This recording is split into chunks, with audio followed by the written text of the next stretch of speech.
Good morning, everyone. Good morning madam. कितने लोगों ने ज्वाइन कर लिया है?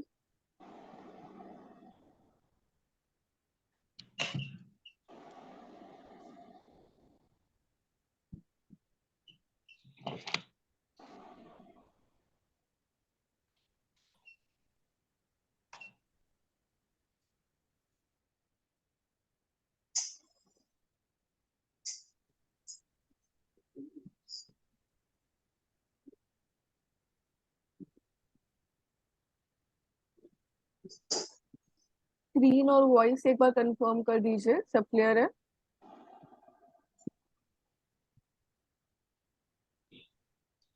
जी आवाज आ रहा है।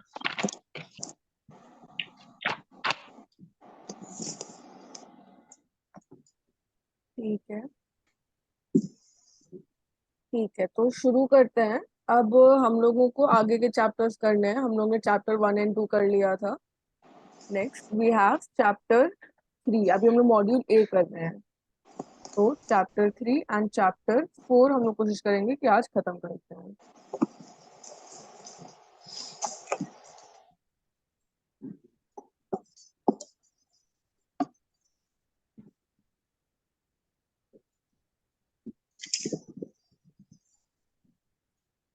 हाँ, तो चैप्टर 3 हमारे पास है economic planning in India and NITI Aayog. तो इस चैप्टर से पहले ये जान लीजिए इम्पोर्टेंट क्या है। इकोनॉमिक प्लानिंग में हमारे पास क्या क्या आ जाएगा? 5 ईयर प्लान्स आ जाएंगे।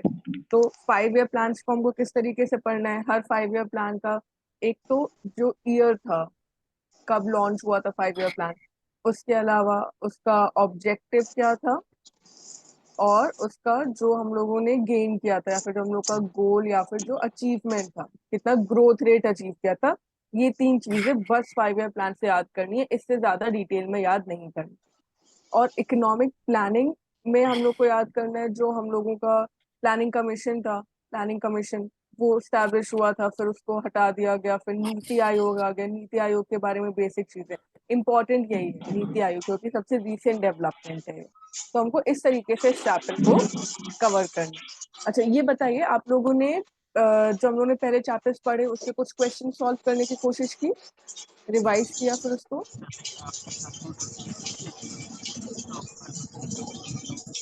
किसी का माइक अनम्यूट है, एक बार चेक कर लीजिए please.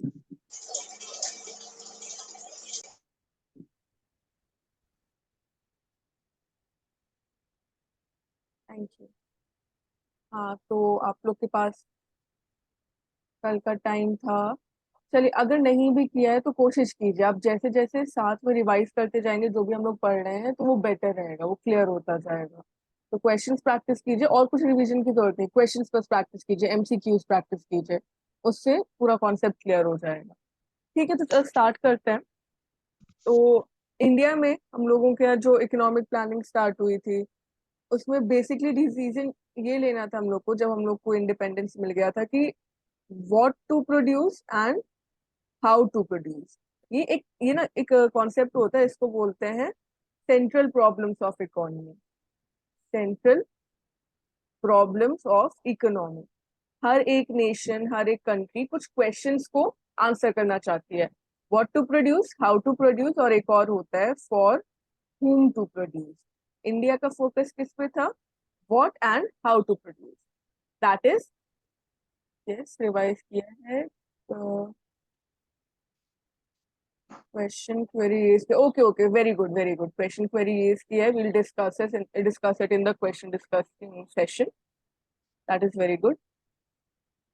Okay, so we were talking about the central problems of economy. What to produce? That is, what goods and services should the nation produce? Whether we should focus more on agriculture or industrial. How to produce refers to the technique of production. What should be the technique of production? हम लोगों को ज्यादा labour use करना चाहिए, या फिर हम लोगों को ज्यादा कैपिटल यूज करना चाहिए, मशीनरी? अब इसका आंसर क्या था? हाउ टू प्रोड्यूस का दो चीजें होती है, एक होता है लेबर इंटेंसिव और एक होता है capital. and we know that our country is facing with a situation of unemployment and overpopulation. So mostly our government focuses on labor intensive production, that is employing more and more labor so that employment can be increased. So these two questions had to be answered in India, that is what to produce and how to produce. Then to answer these questions, the National Planning Committee was set up. In which year? In 1938 by INC. तो INC ने national planning commission setup किया था और India ने democratic setup start किया था. Democratic nation India ने खुद को अडॉप्ट किया था. और फिर उसके बाद कंजम्पशन, प्रोडक्शन, इन्वेस्टमेंट किस तरीके से करना है, how we need to distribute the income, all of these things, and these were based on what objective? On social objective. On social objective, social welfare का objective लेके हम लोग आगे बढ़े थे. And planning क्या होता है? Planning is important. If we need to get some goals, we need to set the plan, we need to make a plan in the future. What will be our future course of action? So that is planning. Now, according planning के भी कुछ types होते हैं. Planning के types होते हैं. पहला planning होता है territorial standpoint से. Territorial मतलब area, territory, right? एरिया से रिलेटेड. तो इट कुड बी रीजनल और नेशनल. म्यूट कर लीजिए माइक, प्लीज म्यूट कर लीजिए, किसी का अनम्यूट है, थोड़ा डिस्टर्बेंस हो रहा है. Yes, thank you. Okay, so planning में भी रीजनल और नेशनल एरिया. स्टेट बजट्स भी होते हैं. देन देयर आर सेंट्रल और union budgets as well. So it is according to the territory or area, regional or national plans can be made. Then from the political standpoint, it can be federal, state or local. Again, state के भी हो सकते हैं, कुछ local plans भी हो सकते हैं. Participation based, whether the central government is participating, मतलब पूरा nation उसमें participate कर रहा है. और decentralized states भी हैं, पंचायत भी हैं. इस तरीके से सेंट्रलाइज मीन्स कंप्लीटली सब कोई पार्टिसिपेट कर रहे हैं, एंड डिसेंट्रलाइज मीन्स उसमें लोकल गवर्नमेंट्स का शेयर है. Then there is temporal. Temporal refers to the time period. Plans can be long term और शॉर्ट टर्म. ये प्लान्स आपको याद रखना जरूरी है कि किस तरीके से प्लान्स होते हैं. फिर उसके बाद sectoral planning focuses on a single sector. या तो एग्रीकल्चर पे फोकस कर सकता है, या इंडस्ट्रियल पे फोकस कर सकता है, सर्विस पे फोकस कर सकता है. That is sectoral. जो मतलब कितना इम्पोर्टेंस है. जैसे इंडिया में एग्रीकल्चर का अगर इम्पोर्टेंस है तो हम लोग की सेक्टोरल प्लानिंग किस पे फोकस करेगी? एग्रीकल्चर पे. Finally we have spatial planning. ये होता है जियोग्राफिकल कंटेक्स्ट, किसी पर्टिकुलर जियोग्राफिकल कंटेक्स्ट पे डेवलपमेंट के लिए. The people that are living in that place, the activities that are being conducted, that comes under the spatial planning or the geographical context. So these are the categorization, these are the different types of plannings that are there. अब आप खुद से सोच सकते हो कि India में territorial planning, yes it is there according to the region और नेशन. पॉलिटिकल स्टैंड पॉइंट से भी कुछ प्लान्स होते हैं. So all of these things some way और in other they have been adopted by India. Next, now what is national planning? National planning क्या होता है? This name has to be remembered. Joseph Stalin, this was the first person to implement the 5-year plan. And ये कहाँ implement हुआ था? Soviet union में in 1928 to 1933. And then actually जब industrialisation हो रहा था 1944 के टाइम पर, अगर हम लोग देख रहे हैं तो इंडस्ट्रियलाइजेशन हो रहा था, तो बहुत सारा यहाँ पे इंडस्ट्रियलिस्ट आए थे, वो अपने अपने प्लान्स लेकर आए थे. आप लोग ने सुना होगा बॉम्बे प्लान के बारे में. There was the Bombay plan. The various industrialists, they came together and they presented this Bombay plan. And then उसके अलावा जो नेशन गवर्नमेंट है फिर से सॉर्ट किया कि नहीं, एक नेशनल प्लानिंग होनी चाहिए जिसमें बेसिकली एक्टिव रोल होना चाहिए किसका? रिसोर्स एलोकेशन का. Resource allocation refers to how now we have scarce resources, right? We have scarce resources. Abundant resources अगर होती तो कोई प्रॉब्लम ही ना होती. So central problems we discussed: what to produce, how to produce. Now what to produce? If the resources were enough abundant, they were abundantly available to us, then तो हमको choice करना ही नहीं पड़ता. Central problems, they occur because of choice, and choice occurs because resources are scarce. Scarcity जो होता है ना, scarcity मतलब क्या होता है, कमी होता है। तो स्कार्सिटी है, इस वजह से हमें रिसोर्स एलोकेशन करना है, the best resource allocation. That was the main focus of the national planning in India. उसके अलावा national planning, this was in 1928 1933। फिर एक रीजनल प्लानिंग जो हम लोगों ने पढ़ा, रीजनल प्लानिंग और just a second.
Okay. So yes, regional planning. Regional planning according to one particular region. So regional planning was introduced first. First country कौन थी?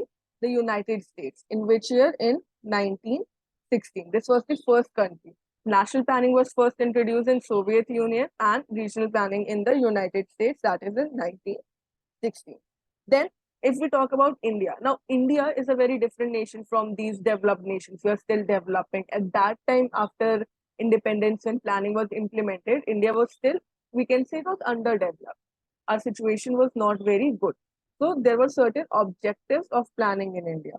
First objective was economic growth. That is basically we aimed for a sustainable growth, for a sustainable growth in the economy. That is producing output that would be able to sustain the future generations. That is sustainable growth. इस तरीके से कि आगे की generations को भी problem ना हो, अभी की needs भी पूरी हो जाती है. Then poverty. Poverty was a very big problem in India. Most of the people were living below the poverty line. So poverty elevation, removing poverty was important.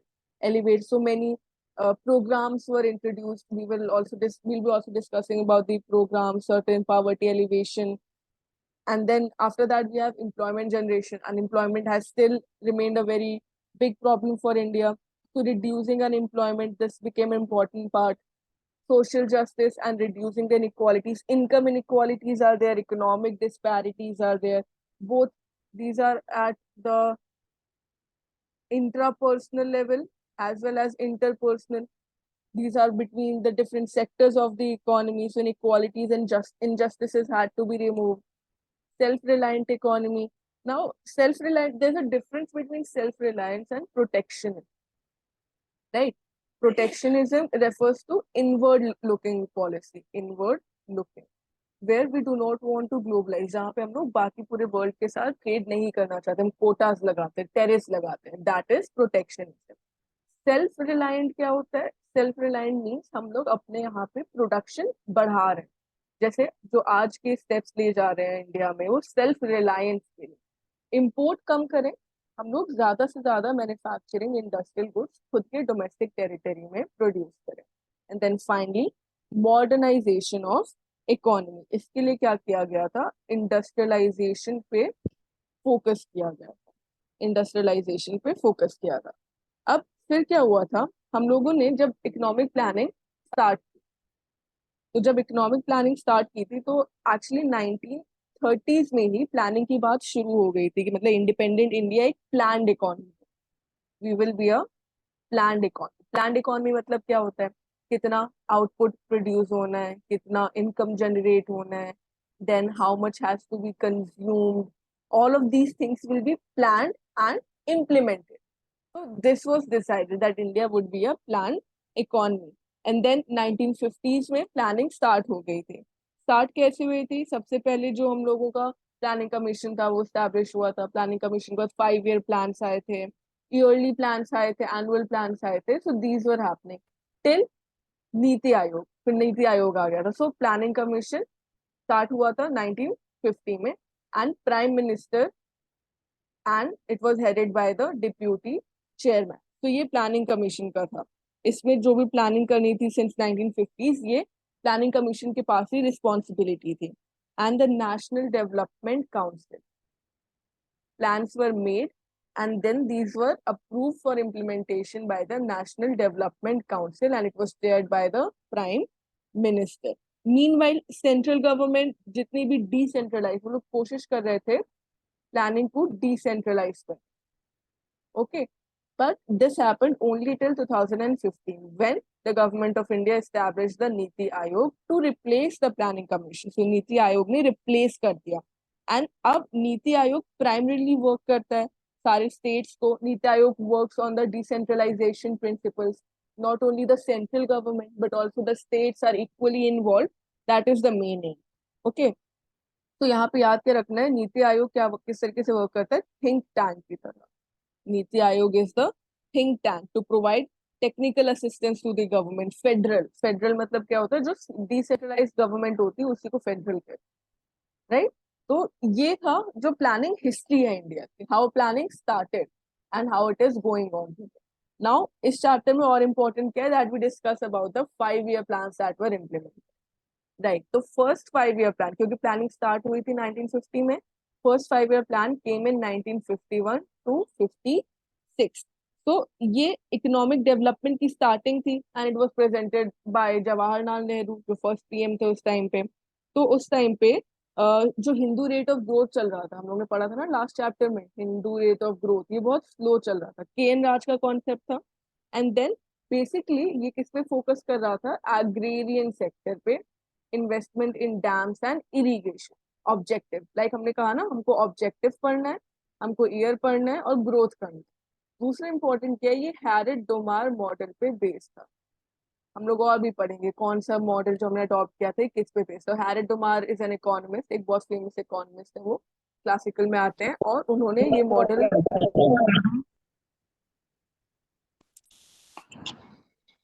कोई कुछ कह रहा है,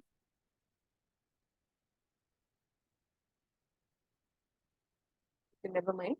तो फर्स्ट 5 year प्लान आया था, उसको किस पे बेस किया गया था, हैरिट डोमार मॉडल पे बेस किया गया था।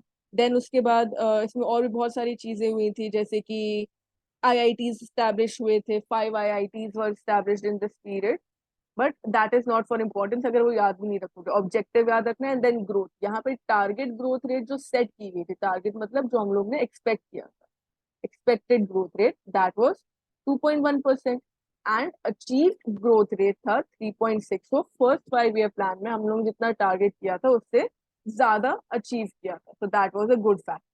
then came the second 5 year plan। second 5 year plan यहाँ पे पहले में एग्रीकल्चर फोकस था, सेकेंड में फोकस क्या था, rapid industrialization। now the government realized that focusing on agriculture is not the right way if we want to increase our income, if we want to increase employment। So that is why public sector and industrialization were focused on in the second 5 year plan। और यहाँ पे एक और term use किया जाता है, structural transformation। Now we were more focused on changing the or transforming the complete structure of the economy from one agricultural nation to a more industrialized nation। और इधर गवर्नमेंट ने क्या किया था, गवर्नमेंट ने टैरिफ्स इम्पोज किए थे to protect the small domestic industries from the global competition. तो एक प्रोटेक्शनिस्ट मेजर यूज किया था। एंड देन फोकस किस पे था, किस तरीके से इम्प्रूव किया जा सकता है इंडस्ट्री को, एग्रीकल्चर को साथ साथ। This was based on PC Mahalanobis, Mahalanobis model पे ये वाला सेकेंड 5 year प्लान बेस्ड। सब बहुत ज्यादा क्वेश्चन है इसी से आता है, सेकेंड 5 year प्लान किसके मॉडल पे बेस्ड था, तो पीसी महालनोबिस मॉडल पे। यहाँ पे ग्रोथ रेट का एक्सपेक्टेड टारगेट था 4.5 एंड देन जो एक्चुअल ग्रोथ रेट था दिस वाज 4.27। तो यहाँ पे हम लोगों ने जितना टारगेट किया उससे थोड़ा कम हम अचीव कर पाए थे। रीजन क्या था, बिकॉज एकदम से इंडस्ट्रियलाइजेशन अडॉप्ट नहीं किया जा सकता था, तो that was the reason.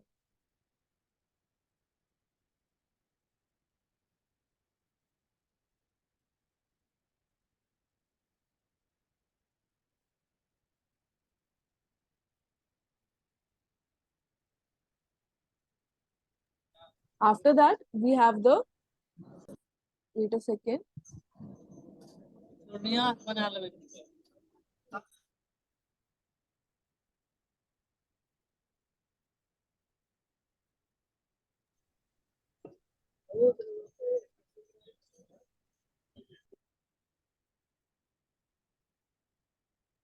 Right. एक सेकंड मैम, 1938 में क्या था? वो ही फाइव, नहीं, 1938 में नेशनल प्लानिंग कमेटी, ये प्लानिंग इंडिया में स्टार्ट हुई थी 1915। 5 ईयर प्लान 1951 से स्टार्ट हुए हैं। तो जो national planning commission and national planning commission, ये स्टैब्लिश किया गया था, ये भी आईएनसी ने किया था। मेन ऑब्जेक्टिव था कि इंडस्ट्रीज को डेवलप किया जाए, तो वो सेटअप करने का था 1938 में। नेशनल प्लानिंग कमीशन को सेटअप करने का था। प्लानिंग जो 5 ईयर प्लान स्टार्ट हुए थे 1951 से ही स्टार्ट हुए थे, वहां पे नहीं था, वहां पे 5 ईयर प्लान स्टार्ट नहीं हुए। ठीक है। And as far as I remember, the national planning commission, it was established by Subhash Chandra Bose. आप एक बार चेक कर लीजिएगा, सुभाष चंद्र बोस के अंडरशिप लीडरशिप में ये किया गया था। चेयरमैन उसमें जवाहरलाल नेहरू ही थे, तो वो 1938 में सेटअप किया गया था। ओके, ठीक है। फिर उसके बाद आ गया था थर्ड 5 ईयर प्लान। इसका टाइम क्या था? 1961 टू 1966। ये है थर्ड 5 ईयर प्लान। यहाँ पे फोकस किस पे था? Agriculture and improvement in the production of wheat. यहाँ पे हम लोग इंटेंसिव एग्रीकल्चर फॉलो कर रहे थे, ज्यादा से ज्यादा एडिशनल डेवलपमेंट। यहाँ पे जो स्टेट्स थे, स्टेट्स को रिस्पॉन्सिबिलिटीज देना स्टार्ट किया गया था। सेकेंडरी और हायर एजुकेशन की, एजुकेशन पे फोकस था। यहाँ पे स्टेट्स को बोला गया था सेकेंडरी और हायर एजुकेशन पे फोकस करने के लिए। Now one important, very important thing, panchayat elections वर इंट्रोड्यूस थर्ड 5 ईयर प्लान में। क्योंकि हमने किसकी बात की? स्टेट्स की बात की, यानी कि हम लोग डिसेंट्रलाइजेशन करें, इस तरीके से याद रखिए। थर्ड 5 ईयर प्लान में डिसेंट्रलाइजेशन पे फोकस था, तो स्टेट्स को रिस्पॉन्सिबिलिटी दी गई। उसके अलावा पंचायत इलेक्शंस को इंट्रोड्यूस किया गया था। ये बस इसीलिए था ताकि ग्रास रूट लेवल, सबसे लोअर लेवल्स पे भी, लोकल लेवल्स पे भी प्लानिंग हम लोग कर सके। यहाँ पे target growth rate was 5.6, but the actual growth rate was only 2.4%। यहाँ पे हम लोग का ग्रोथ रेट बहुत कम हो गया था। रीजंस क्या थे? वॉर हुई थी यहाँ पे, इंडो पाक वॉर हुई थी, then there was the Indo Sino war हुई थी। तो कुछ वॉर्स हो गई थी, जिसकी वजह से हम लोग अपना जो टारगेट ग्रोथ था उसको अचीव नहीं कर पाए थे। इसीलिए अब क्या हुआ था, इसके बाद हम लोगों ने प्लान्ड हॉलीडेज की, प्लान्ड हॉलीडेज, ताकि अपने ग्रोथ को वापस सिस्टम, मतलब उसमें ला सके, बैलेंस में ला सके। तो प्लान्ड हॉलीडेज कब से थी? 1966 से 67, 1967 से 68 एंड 1968 से 69। यहाँ पे प्लान से हॉलीडे लिया गया, 5 ईयर प्लान से हॉलीडे लिया गया, इसमें प्लानिंग नहीं की गई थी। रीजन क्या थे? ये जो वॉर्स हुए थे, ये रीजन था। तो ये टाइम याद रखना, प्लान्ड हॉलीडेज कब से कब तक चले थे? 1966 से 1969 तक। तो ये 3 एनुअल प्लान थे। फिर उसके अलावा प्लान हॉलीडेज, एनुअल प्लान थे, ये प्लान हॉलीडेज थे। फिर उसके बाद हम लोग का जो फोर्थ प्लान आता है, इसीलिए अब ये 67 से नहीं स्टार्ट हुआ था, 69 से स्टार्ट हुआ था, फ्रॉम 1969 टू 1974।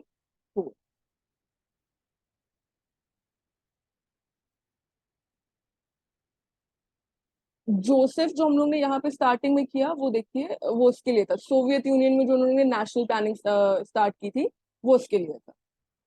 फिर उसके बाद हम लोग का फोर्थ 5 ईयर प्लान आ जाता है। फोर्थ 5 ईयर प्लान किस पे बेस्ड है? It is based on the Gadgil formula. Gadgil formula पे फोर्थ 5 ईयर प्लान हम लोगों का बेस्ड है। यहाँ पे जो मेन था, अब यहाँ पे इंदिरा गांधी गवर्नमेंट आ गई थी, under the leadership of Indira Gandhi. और जो पहले के प्लान हॉलीडेज के फेलियर्स थे, उसको उन्होंने करेक्ट करने की कोशिश की। तो गैडगिल फॉर्मूला बहुत इंटेंसिव फॉर्मूला था, ये बहुत सक्सेसफुल फॉर्मूला हो सकता था। तो हो सकता था, हुआ नहीं था, हो सकता था। फिर इसमें यहाँ पे क्या था? सेल्फ रिलायंस पे फोकस किया गया था। Growth with stability and progress towards self reliance. Nationalisation भी इसी पार्ट में हुआ था, ग्रीन रेवोल्यूशन भी इंट्रोड्यूस किया गया था। तो क्या क्या इंपॉर्टेंट चीजें हुई थी? नेशनलाइजेशन हुआ, ग्रीन रेवोल्यूशन हुआ, also drought prone area programme. ये कुछ प्रोग्राम्स थे इंपॉर्टेंट, जो कि फोर्थ 5 ईयर प्लान में लॉन्च किए गए थे। यहाँ पे लेकिन जो टारगेट ग्रोथ रेट था वो 5.6% था, एक्चुअल ग्रोथ रेट कम था। इसके बहुत सारे रीजन हो सकते हैं हम लोगों ने टारगेट को ही बहुत हाई सिलेक्ट किया हो सकता है जो नए नए हम लोगों ने इम्प्लीमेंट किए प्रोग्राम्स उसके लिए एक्चुअली उतने रिसोर्सेज ना रहे हों, तो उसकी वजह से उतना ग्रोथ नहीं हो पाया था। ग्रोथ क्या था? ग्रोथ कम था। फिर उसके बाद fifth 5 year plan, now this is also very important. Fifth 5 year plan is very important. यहाँ पे गरीबी हटाओ, ये स्लोगन आप लोगों ने सुना होगा कांग्रेस गवर्नमेंट के अंदर, गरीबी हटाओ स्लोगन, ये किसमें था? फिफ्थ 5 ईयर प्लान में था। ये याद रखिएगा, ये क्वेश्चन पूछा जाता है। तो फिफ्थ 5 ईयर प्लान में फोकस क्या था? इलेक्ट्रिसिटी सप्लाई पे फोकस किया गया था। इलेक्ट्रिसिटी सप्लाई पे फोकस किया गया था। उसके अलावा क्या किया गया था? मैम गरीबी हटाओ तो सिक्स प्लान में है ना?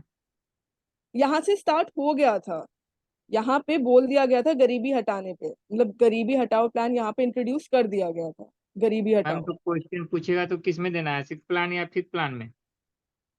फिफ्थ प्लान मैं आपको चेक करके बताऊं। चेक करके बताइए।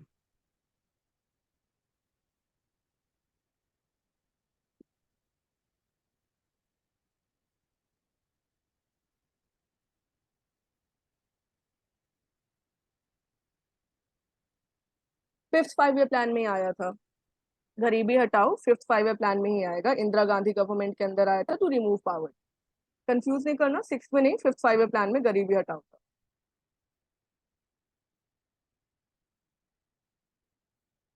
ठीक है, clear? Okay ma'am. Okay, good, ठीक। हाँ, फिर उसके बाद और फिफ्थ 5 ईयर प्लान में क्या हुआ था? इसके अलावा हाईवे सिस्टम्स डेवलप किए गए थे। बेसिकली यहाँ पे क्या हो रहा था? इंफ्रास्ट्रक्चर डेवलपमेंट कर रहे थे। इंफ्रास्ट्रक्चर डेवलपमेंट कर रहे थे। मिनिमम नीड्स प्रोग्राम, अब ये इंपॉर्टेंट है। मिनिमम नीड्स प्रोग्राम इंट्रोड्यूस किया गया था, और किसने प्रिपेयर किया था? डीपी धर ने। ठीक है, डीपी धर ने मिनिमम नीड्स प्रोग्राम डेवलप किया था, और यहाँ पे ये इम्प्लीमेंट किया गया था। फिर उसके बाद यहाँ पे टारगेट ग्रोथ, अब फाइनली जब इतना इंफ्रास्ट्रक्चर डेवलपमेंट हुआ, जब ये प्रोग्राम्स इम्प्लीमेंट किए गए, तब हम लोग फाइनली जो एक स्लो ग्रोथ रेट पे चल रहे थे ना, उसको हम लोग ओवरकम कर पाए। Now target growth rate was 4.4%, and जो अचीव किया हम लोग ने एक्चुअल, दैट वाज 4.8। तो यहाँ पे टर्निंग पॉइंट आ गया फाइनली, राइट। फिर उसके बाद क्या हुआ था? अब यहाँ पे एक चेंज आ गया था। क्या चेंज आया? कि 1978 में गवर्नमेंट चेंज हो गई थी, उसकी वजह से वो लोग एक रोलिंग प्लान लेकर आए। रोलिंग ये प्लान, रोलिंग प्लान क्यों लाए? क्योंकि ये इंस्टेबिलिटी। అట్లా పడుకొని ఉంటావు ఇంకా कोई किसको कोई कुछ कह रहा है? Is there a question?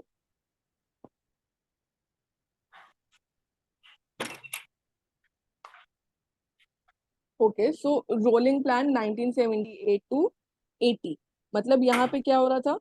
Instability आ गई थी, क्योंकि जो फिफ्थ 5 ईयर प्लान इंट्रोड्यूस किया गया था, फिर उसके बाद उसमें जो जनता पार्टी, जो गवर्नमेंट चेंज हुई, उन लोगों ने बोला कि fifth 5 year plan was unsuccessful, उन्होंने उसको रिजेक्ट कर दिया, and then a new sixth 5 year plan was introduce by them. फिर उसके बाद क्या हुआ था? अब इस प्लान को इंदिरा गांधी, जो इंडियन नेशनल कांग्रेस थी, उसको अपॉइंट कर लिया गया था, फिर उन्होंने इसको भी रिजेक्ट कर दिया गया था। इस वजह से यहाँ पे क्या हुआ? ये रोलिंग प्लान लेकर आए थे। तो इसमें क्या हुआ था? एनुअली हम लोग क्या कर रहे थे? जो भी ग्रोथ थी इसको एनुअली हम लोग देख रहे थे किस तरीके से हो रहा है, फिर नया प्लान बनाया जा रहा था, और फिर एलोकेशन और टारगेट्स दोनों अपडेट किए गए थे, राइट। तो यहाँ पे क्या हुआ? फिफ्थ प्लान को रिजेक्ट कर दिया गया, और फिर रोलिंग प्लान आया फ्रॉम 1978 टू 1980। ये याद रखिएगा रोलिंग प्लान का टाइम पीरियड क्या। देन सिक्स 5 ईयर प्लान, यहाँ पे क्या इंपॉर्टेंट था? Economic liberalisation. इकोनॉमिक लिबरलाइजेशन मतलब कंट्रोल्स को हटाना, to remove the controls. Controls, price controls थे। Can we say that Hindu growth rate was there in these plans before LPG reforms? Hindu growth rate बहुत पहले इंट्रोड्यूस कर दिया गया था, yes that is true, we were focusing on more growth, and there was not, actually we cannot say it was stable. At some points the growth rate was high, like in some plans we discussed that the growth actual was more than the target growth rate. In others it was very less because of some external factors. or even the war like situations. So growth rate was there, definitely it was there, but it was not as high or as it should have been. जितना हम लोग को चाहिए होता कि हम लोग अपने इकोनॉमी को सस्टेन कर पा रहे हैं, सक्सेसफुल कर पा रहे हैं, वो एलपीजी के बाद ही आया, वो एलपीजी के बाद ही आया था। पहले भी था, ग्रोथ रेट था, हम लोग प्लानिंग कर रहे थे, ऑब्वियसली कुछ ना कुछ ग्रोथ रेट रहा होगा, बट उतना अच्छा नहीं था जितना होना चाहिए। ठीक है, तो इस तरीके से इसको देख सकते, definitely growth rate was there but it wasn't as expected. Okay, then 6 5 year plan, यहाँ पे इंपॉर्टेंट जो चीज थी ना, this was family planning. In the 6 5 year plan, family planning was introduced by to control the over population. Price controls हटाए गए थे, liberalisation start किया गया था, देन फैमिली प्लानिंग आई थी। उसके बाद नाबार्ड सेटअप किया गया था। हाँ, नाबार्ड सेटअप किया गया था on the recommendation of Sivaraman committee. बताइए नाबार्ड को कौन से ईयर में स्टैब्लिश किया गया था? ये तो आप लोग को पता होगा। नाबार्ड को कौन से ईयर में स्टैब्लिश किया गया था? 1982। 1982, करेक्ट। ठीक है, नाबार्ड को स्टैब्लिश किया गया था इसी टाइम पे, 6 5 year प्लान के बीच में नाबार्ड को स्टैब्लिश किया गया था। बुक इज टेलिंग गरीबी हटाओ इन 6 प्लान। गरीबी हटाओ 5th प्लान में ही है। मैं एक, ठीक है, आप लोग कह रहे हो एक सोर्स, एक दो सोर्स और सिलेक्ट कर लूंगी, फिलहाल के लिए आप लोग 5th में रखो, गरीबी हटाओ को 5th में रखो, 6th में नहीं। क्योंकि ये देखिए ना, 6th में हम लोग का क्या कहते हैं उसको, 5th में हम लोग के पास आईएनसी था, तो उसी में आया था ना गरीबी हटाओ प्लान। इस तरीके से इसको समझिए। मैं फिर भी कोई बात नहीं, आप लोग को डाउट हो मैं चेक करके ग्रुप पे इसको देख लूंगी क्लास के बाद, कोई प्रॉब्लम नहीं है। राइट, सो फिर 6 5 year प्लान में हम लोग का टारगेट ग्रोथ था 5.2 एंड एक्चुअल ग्रोथ था 5.7। फिर से हम लोगों ने अपना एक्चुअल ग्रोथ ज्यादा अचीव किया था। अगर आप इसको नोट कर रहे हैं तो इसी तरीके से नोट करिएगा कि इस 5 year प्लान का ऑब्जेक्टिव क्या था, उसके जो मेन डेवलपमेंट्स थे, एंड देन उसमें ग्रोथ रेट, जो टारगेट ग्रोथ रेट था और एक्चुअल ग्रोथ रेट था, ये सारी चीजें याद रखना जरूरी है from your exam point of view. ठीक है, तो इसी तरीके से नोट कीजिएगा, जहां से भी पढ़ रहे हैं, जहां भी नोट्स बना रहे हैं, वहां पे इसी तरीके से नोट कीजिएगा। Then 7th 5 year plan 85 to 90, यहाँ पे टेक्नोलॉजी का इम्प्लीमेंटेशन किया गया था इंडस्ट्रियल प्रोडक्टिविटी लेवल्स को इंक्रीज करने के लिए।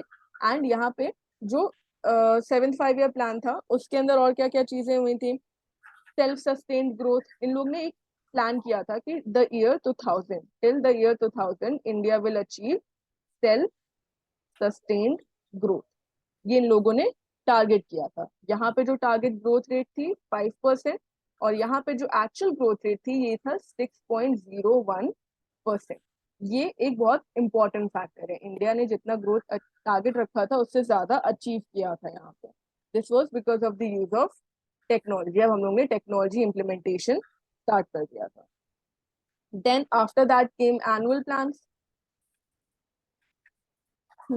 Then after that came annual plans, मतलब एनुअल प्लान्स में जो 8 5 year प्लान था ये तुरंत 1990 में इंट्रोड्यूस नहीं किया गया था, and then these 3 years 1991 and 1991 to 92 ये एनुअल प्लान्स की तरह ट्रीट किए गए थे। क्यों? क्योंकि यहाँ पे इंस्टेबिलिटी थी, इकोनॉमिक इंस्टेबिलिटी थी, जो फॉरेन एक्सचेंज रिजर्व्स थे इंडिया में ये कम हो गए थे, there was a crisis of foreign exchange reserves, and then the LPG was introduced in India, है ना, जो हम लोग बात करते हैं लिबरलाइजेशन, प्राइवेटाइजेशन, ग्लोबलाइजेशन की, ये 1991 में इंट्रोड्यूस किया गया था, जो इकोनॉमिक रिफॉर्म्स बोले जाते हैं इनको, इकोनॉमिक रिफॉर्म्स। तो उसके पहले क्या था, हम लोग एनुअल प्लान्स हम लोगों ने ये फॉलो किए थे इतने साल के बीच में। एंड देन उसके बाद बेसिकली जो भी प्रॉब्लम थी, नरसिम्हा राव ने कुछ रिकमेंडेशंस दिए थे, उनकी कमिटी आई थी, उनकी रिपोर्ट आई थी, जिसके बाद एलपीजी को नरसिम्हा राव, अगर याद रखना है तो वैसे याद ही होगा सबको, ये तो सबको नाम पता है, नरसिम्हा राव। तो फिर ये इकोनॉमिक रिफॉर्म्स को इंट्रोड्यूस किया गया था। देन फिर हम लोग वापस आ गए प्लानिंग पे, फिर 8th 5 year प्लान आया 1992 से 97 के बीच में। 8th 5 year प्लान में क्या हुआ था, गोल्स क्या थे, पॉपुलेशन ग्रोथ को कंट्रोल करना, reducing poverty, generate employment, strengthen the development of infrastructure, ये सारी चीजें, मतलब इंडिया की इकोनॉमी को और इम्प्रूव करने के लिए ये सारे इसके गोल्स थे। And it focused on the modernisation of industry. LPG जब आया, प्राइवेटाइजेशन, उसके पहले क्या था, पब्लिक इंडस्ट्रीज थी, उनका ग्रोथ बहुत ज्यादा नहीं था, उनका कैपिटल डेवलपमेंट नहीं था। 10 मॉडर्नाइजेशन ऑफ इंडस्ट्रीज, जिसके अंदर हम लोगों ने लाइसेंसिंग को रिड्यूस किया था और नई टेक्नोलॉजीज फॉरेन प्लेयर्स को अलाउ। నేలకు తడపకుండా చెట్ల వరకు someone needs to mute their mic, please check. చేసేవాళ్ళు నీళ్ళు చేస్తున్నారు అంటారా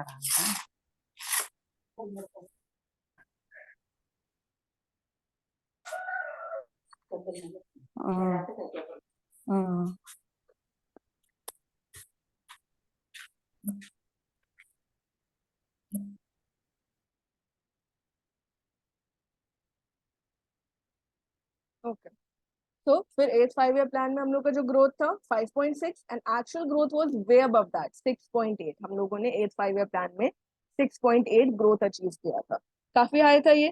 इसमें सपोर्ट मिला था सोशल स्पेयर्स को ताकि एलिमिनेशन ऑफ पॉवर्टी किया जा सके। पब्लिक और प्राइवेट सेक्टर दोनों अब इसमें आ गए थे, और इस वजह से क्या हुआ था, अब हाँ पंचायत पे भी यहाँ फोकस था। पंचायत जो पहले इंट्रोड्यूस किए गए थे वो और ज्यादा यहाँ पे एम्पावर हो रहे थे और ज्यादा उनको पावर्स मिल रही थी। ये 8th 5 ईयर प्लान था। ठीक है, मैं इसको जल्दी जल्दी इसीलिए कर रही हूँ क्योंकि आपको यहाँ पे केवल ये याद रखना है कि मेन ऑब्जेक्टिव क्या था और ग्रोथ रेट क्या था। Actual growth rate, target growth rate, exam में बस इतना ही याद रखना है। ठीक है, फिर उसके बाद 9th 5 ईयर प्लान 1997 से 2002 के बीच में, एंड यहाँ पे रैपिड ग्रोथ, क्योंकि लास्ट इसके पहले जो 8th 5 ईयर प्लान था ना उसमें हम लोग ने रैपिड ग्रोथ अचीव किया था। अब यहाँ पे हम लोग का एम क्या था, to strike a balance, that is strike a balance between rapid growth as well as the quality of life. Quality of life. India is a welfare nation. We cannot only focus on more industrialization and rapid growth. We also need to provide higher quality of life to the people. That is why we needed to strike a balance between these two fronts. So these were the twin objectives of plan. यहाँ पे social spheres को public private sector ने दोनों ने contribute किया था। फिर उसके बाद एजुकेशन, प्राइमरी एजुकेशन को इम्प्रूव करने की बात की गई थी। सोशली डिसएडवांटेज जो क्लासेस थे उनको एम्पावर करने के लिए self reliance, these were the focus. यहाँ पे क्या था, balance, to create a balance.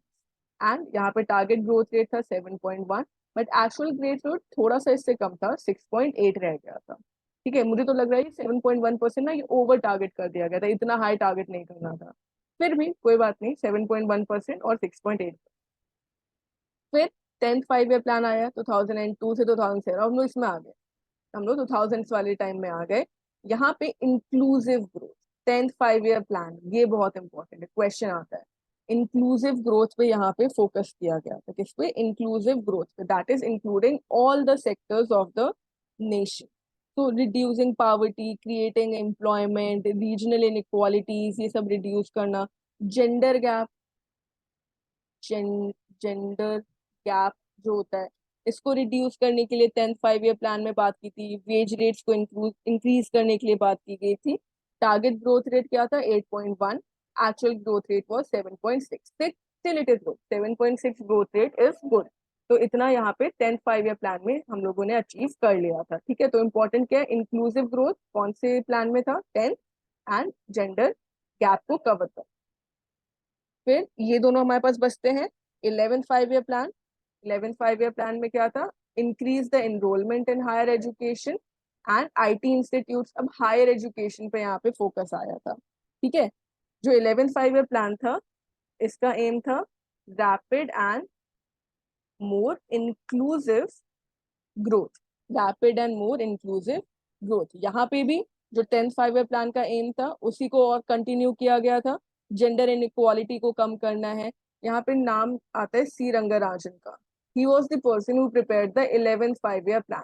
11th 5 year plan was prepared by C Rangarajan, and faster, more inclusive and sustainable growth, this was the aim, faster, more inclusive and sustainable growth. Target 9%, actual growth rate 8%. 11th 5 year plan बहुत important है। क्यों, क्योंकि rural area को improve करने के लिए electricity supply in the villages, also aimed at removing the gender social gap, school education को improve करने के लिए ये सारी चीजें आई थी। देन आफ्टर दैट जो हम लोग का 12th 5 ईयर प्लान था उसमें भी फोकस था इस पे, faster, more inclusive and sustainable growth पे। यहाँ पे 9% हम लोग का टारगेट ग्रोथ रेट था एंड देन 8% था हम लोगों का जो एक्चुअल ग्रोथ रेट अचीव किया था। यहाँ पे ग्रीन कवर को इंक्रीज करने की बात की थी नेशनल डेवलपमेंट काउंसिल ने, और ये सारी चीजें इसके अंदर आ रही थी। तो ये था 2017 था। फिर उसके बाद प्लानिंग कमीशन हट गया था, नीति आयोग आ गया था, नीति आयोग आ गया था, और 12th 5 ईयर प्लान हम लोग का लास्ट रहा था। फिर अब इसके जो 5 ईयर राइट, फिर जो 5 ईयर प्लान है इसके बहुत सारे पॉजिटिव पॉइंट्स रहे थे। फंडामेंटल जो इनका गोल क्या था, ग्रोथ को इंक्रीज करना, किया पर कैपिटा इनकम इंक्रीज करने का भी इसका गोल था। पर ये जो थे वो मतलब एक नॉर्मल लेवल पे थे, बहुत हाई लेवल पे हम लोगों ने नेशनल ग्रोथ या पर कैपिटा इनकम इंक्रीज नहीं किया था। एंड अगर इसमें हम लोग ये सारा नोटिस करें ना, तो only 7 out of 12 plans they experience lower growth rates then expected. हम लोग का जो एक्चुअल ग्रोथ रेट था 7 out of 12 प्लान्स में, ये एक्सपेक्टेड ग्रोथ रेट से कम था। तो बहुत हाई हम लोग कुछ अचीव नहीं कर पाए थे। Also negative per capita income was also, तो इस नेगेटिव पीसीआई कौन सी पीरियड में देखा गया था per capita income? It was seen in the period 1971-72 and then again in 1991 to 92। यहाँ पे नेगेटिव पर कैपिटा इनकम भी देखा गया था। एग्रीकल्चर हाईली चेंज करता रहा, वेरिएबल रहा, कभी बहुत अच्छा रहा, कभी नहीं रहा। टुडे इंडिया से आज के टाइम पे इंडिया सेल्फ सफिशिएंट है फूड ग्रेन्स में, एक्सपोर्ट भी करता है, बट उस टाइम पे ऐसा नहीं था, बहुत पॉजिटिव नहीं रहा था। अगर हम लोग अब इसको एनालाइज कर रहे हैं after 10 years the performance of the planning commission or the 11th of the 5 year plans, तो इसमें बहुत ज्यादा पॉजिटिव हमको नहीं दिखता है। उस टाइम के लिए ठीक था, but then there was a need to replace it with a more progressive, a more dynamic system. That is why NITI Aayog was introduced, right? ठीक है, तो ये है हम लोगों के जो 5 year plans आए थे, 5 year plans जो हम लोगों के 2017 तक थे।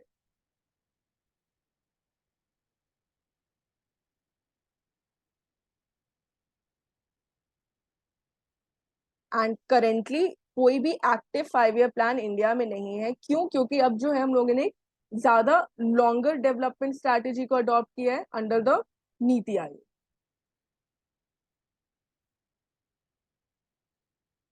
Ma'am please discuss economic crisis in 2008, उसका उतना पता नहीं क्यों आया।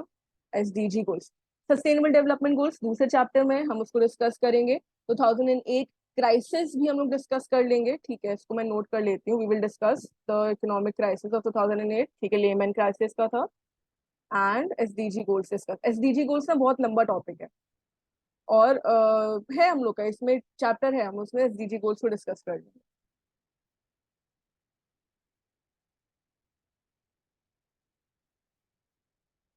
ठीक है, फिर थोड़ा इंफॉर्मेशन नीति आयोग के बारे में। तो नीति आयोग कब स्टैब्लिश हुआ था सबको पता है, 2015 में। इंडिया थिंक टैंक है, रिसर्च एंड डेवलपमेंट पे बेस्ड है, पॉलिसी सजेशंस देता है, प्लानिंग नहीं करता, पॉलिसी सजेशंस देता है गवर्नमेंट को किस तरीके से वो वर्क कर रहा है। Then what else, technical assistance देता है सेंटर को, स्टेट को, लॉन्ग टर्म पॉलिसीज प्रिपेयर करने के लिए, लॉन्ग टर्म पॉलिसीज। एंड यहाँ पे 2 hubs, there are 2 hubs, this is important। Team India knowledge and innovation hub. Team India hub क्या करता है, ये सेंट्रल गवर्नमेंट के साथ काम करता है, उसको एडवाइजेस प्रोवाइड करता है, कोऑर्डिनेट करता है, थिंक टैंक की तरह काम करता है टीम इंडिया हब। और नॉलेज और इनोवेशन हब क्या करता है, ये रिसर्च एंड डेवलपमेंट कंडक्ट करता है, रिसर्च एंड डेवलपमेंट कंडक्ट करता है।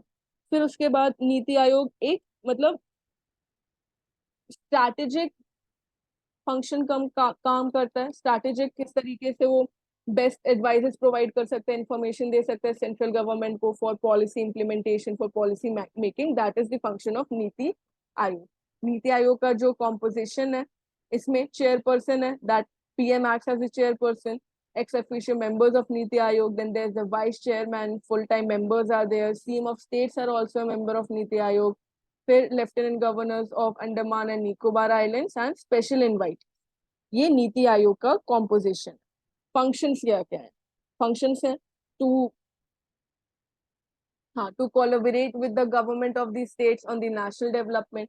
यहाँ पे स्ट्रैटेजीज प्रोवाइड करना नेशनल ऑब्जेक्टिव्स के लिए, फेडरलिज्म प्रोवाइड करना, फेडरल इसका ऑब्जेक्टिव है स्टेट और सेंट्रल दोनों गवर्नमेंट साथ में कॉर्पोरेट करने वाले हैं यहाँ पे। प्रोग्राम्स और प्रोसेस जो भी सेंट्रल गवर्नमेंट इम्प्लीमेंट करती है, स्टेट कैसे उसमें हेल्प कर सकते हैं, ये इसमें आता है।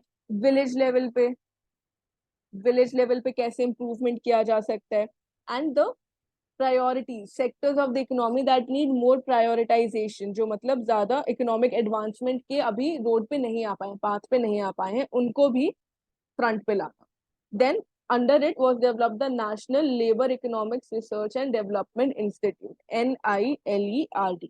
इसको डेवलप किया गया था ताकि बेटर ये भी पॉलिसीज दे सकते हैं, लॉन्ग टर्म पॉलिसी और फ्रेमवर्क प्रोवाइड कर सकते हैं, और जो भी फीडबैक है उसको कलेक्ट करके लाइक माइंडेड जो एक्सपर्ट्स होते हैं वो थिंक टैंक में वर्क करते हैं।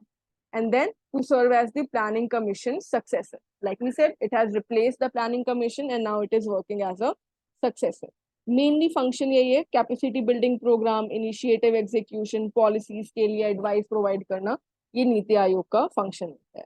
ठीक है, जरूरी क्या था, पहले हम मेन फंक्शन, मेन रीजन अगर ये पूछा जाता है कहीं why was it implemented or why did it replace the planning commission, so planning commission was focused on a more centralized planning, and NITI Aayog का जो मेन एम था that was to provide decentralization to follow a more federal government। ठीक है, तो ये था पूरा economic planning और नीति आयोग का सिनेरियो इंडिया, राइट। हम लोग ने क्या क्या देखा कि पहले प्लानिंग स्टार्ट कैसे हुई, फिर 5 ईयर प्लान्स में क्या क्या इंपॉर्टेंट था, and then after that NITI Aayog. आज के टाइम पे नीति आयोग वर्क कर रहा है, it is preparing plans for us, right. So इस चैप्टर में इतना ही था, इतना ही आपको याद करना है। हम लोग MCQ सॉल्व करेंगे, आप लोग और भी ज्यादा उसके अलावा भी मॉक टेस्ट सॉल्व करोगे तो आपको समझ में आएगा और कौन से topics, and definitely you can raise queries in the respective section. Okay, फिर उसके बाद हम लोग के पास नेक्स्ट चैप्टर है role of priority sector and MSME। अभी टाइम है ना आप लोग के पास, अभी एक और चैप्टर कर सकते हैं ना।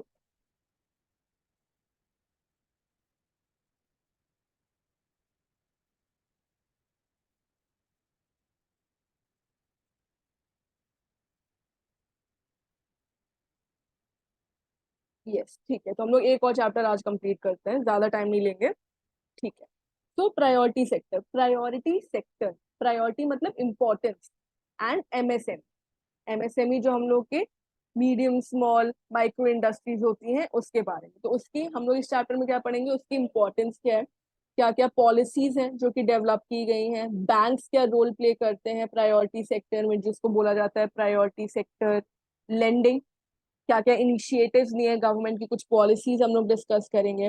तो फिर डेवलपमेंट प्रायोरिटी सेक्टर का बहुत इंपॉर्टेंट है, क्योंकि आज के भी टाइम पे इंडिया में जो ज्यादातर इंडस्ट्रीज हैं ये MSMEs में आती है, इसीलिए इम्पोर्टेंट है कि इनको और ज्यादा डेवलप किया जाए। तो फिर यहाँ पे एम्प्लॉयमेंट भी ये ज्यादा प्रोवाइड करते हैं। तो मैन्युफैक्चरिंग जो आउटपुट है, रफली 45% of the manufacturing output is contributed by the priority sector और the MSME sector, right? Priority sector or MSME sector is contributing roughly 45% of the manufacturing output. Exports में more than 40% इसका contribution है, and under GDP more than 28% is contributed by the priority sector। अभी हम लोग देखेंगे priority sector में क्या क्या चीजें आती है। Then after agriculture, agriculture is the first sector that provides the highest employment. After that, priority sector or the MSME, this ranks second in terms of size of employment. This provides the second largest employment in India. Then यहाँ पे क्या हुआ कि it is actually the, इसको बोला जाता है the driver of economic growth. Priority sector is known as the driver of economic growth because it has the potential to grow faster in the future coming years. And then there's diversity in the size of different firms. The firms differ in their size, then the product that they are providing, the region in which it is established. So all of these things are there. It provides economic growth. Employment creation provide करता है, employment को increase करता है, innovation because new technology is used here. After that, entrepreneurship, startups are also included in this, and supply chains यहाँ पे ये भी important होता है। Then यहाँ पे क्या हुआ कि प्रायोरिटी सेक्टर लेंडिंग की काफी सारी डेफिनेशंस दी गई थी, ठीक है। जैसे कि जो बैंकिंग लॉज अमेंडमेंट बिल आया था इन 1967, इसमें भी प्रायोरिटी सेक्टर के बारे में बताया गया था, क्या क्या एक्टिविटीज हैं उसको यहाँ बताया गया था। फिर प्रायोरिटी सेक्टर लेंडिंग इंट्रोड्यूस किया गया था, construction, yes yes yes. Then after that 1967 जब हम लोग को ये बिल प्रेजेंट किया गया था, नेशनल क्रेडिट काउंसिल, आप लोग को पता होगा नेशनल क्रेडिट काउंसिल, ये मीटिंग कंडक्ट करता है कि कमर्शियल बैंक्स किस तरीके से प्रायोरिटी सेक्टर लेंडिंग कर सकते हैं, एग्रीकल्चर को, स्मॉल स्केल इंडस्ट्रीज को। बेसिकली जो सबसे ज्यादा इंपॉर्टेंट डेफिनेशन दी गई थी ये आई थी इन सितंबर 2000, यहाँ पे हम लोग को सितंबर 4 2020 में ये चेंज किया गया था। मतलब कि यहाँ पे प्रायोरिटी सेक्टर लेंडिंग को और ज्यादा इंप्रूव करने के लिए शार्पर फोकस किस पे दिया गया था, इंक्लूसिव डेवलपमेंट में। तो आरबीआई ने रिवाइज की थी अपनी प्रायोरिटी सेक्टर लेंडिंग गाइडलाइंस को, और यहाँ पे अब उन्होंने क्या किया था कि बैंक फाइनेंस स्टार्ट किया, bank finance to startups compulsory कर दिया था। हम लोग देखे ना प्रायोरिटी सेक्टर लेंडिंग, तो अब बैंक्स को कंपलसरी है कुछ पार्ट जो लोन कर रहे हैं to provided to the startups और द एमएसएमई सेक्टर, वो प्रायोरिटी सेक्टर लेंडिंग के अंदर आता है। तो प्रायोरिटी सेक्टर के अंदर कैटेगरीज है, एग्रीकल्चर आता है प्रायोरिटी सेक्टर में, MSMEs, export credit, education, housing, social, renewable energy, weaker section. तो ये सारे प्रायोरिटी सेक्टर में, यहाँ पे बैंक्स को एट अ प्रायोरिटी इनको लोन्स देने हैं, क्रेडिट प्रोवाइड करना है। किस तरीके से, अब एक सेकंड पहले ये चीज देख लेते हैं। हाँ, प्रायोरिटी सेक्टर लेंडिंग नॉर्म्स क्या है, तो यहाँ पे आप लोग को एक सेकेंड कर देती हूँ।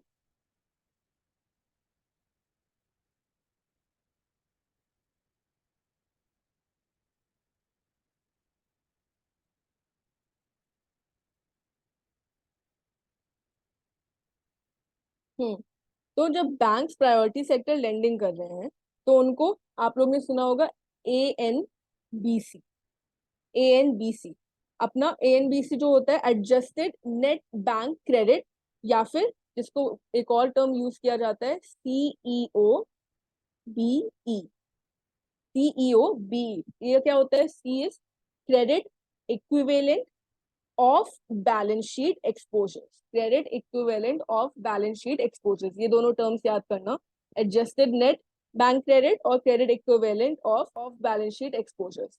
ये टर्म्स दिए गए थे कि इसका कुछ एक पार्ट बैंक्स को प्रायोरिटी सेक्टर लेंडिंग में देना होता है। जैसे कि जो कमर्शियल बैंक्स हैं उनको 40% अपना एएनबीसी का देना होता है टुवर्ड्स प्रायोरिटी सेक्टर लेंडिंग। जो फॉरेन सेक्टर बैंक्स होते हैं उनको आइदर 40% देना होता है और सीओबीसी का पार्ट देना होता है। रीजनल रूरल बैंक्स जो होते हैं उनको 75% देना होता है। तो ये नॉर्म्स है जो कि प्रायोरिटी सेक्टर लेंडिंग के अंदर दिए गए, और जो स्मॉल फाइनेंस बैंक्स हैं उनको भी 75% ऑफ देयर एएनबीसी देना होता है, या फिर सीओबी जो भी हायर रहता है। तो ये नॉर्म्स हैं जो कि दिए गए हैं।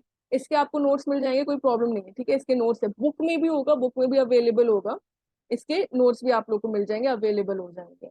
तो किस तरीके से एग्रीकल्चर में कितना लोन देना है, माइक्रो एंटरप्राइजेस को कितना देना है, वीकर सेक्शंस को कितना देना है, तो ये सारी चीजें आती है प्रायोरिटी सेक्टर नॉर्म्स लेंडिंग के अंदर, कि बैंक्स को ऑन अ प्रायोरिटी बेसिस ये जो सेक्टर्स हमने डिस्कस किए हैं उनको कितना लोन या कितना क्रेडिट प्रोवाइड करना है। तो that comes under this terms, important to remember ANBC and CEOB, right. तो ये आ जाते हैं प्रायोरिटी सेक्टर नॉर्म्स के अंदर। अब एमएसएमई का डेफिनेशन, एमएसएमई का डेफिनेशन चेंज हो गया है। एमएसएमई का डेफिनेशन जो हो गया है वो चेंज हो गया है, पहले अलग था अभी अलग है।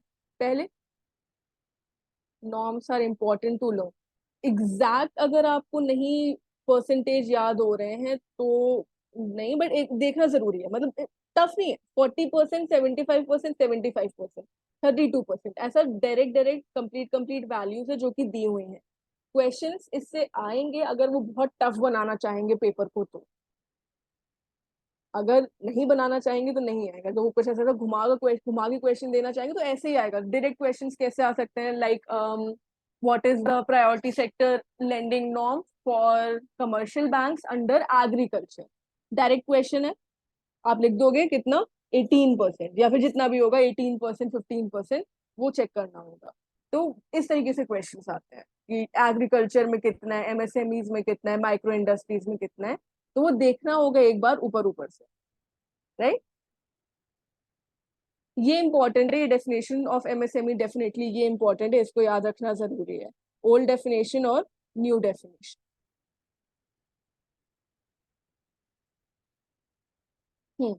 तो पहले क्या था, पहले जो ओल्ड डेफिनेशन थी उसके बीच में एक डिफरेंस था, मतलब कि जिस तरीके से स्मॉल और मीडियम इंटरप्राइजेज है उसको कैटेगराइज किया जाता था।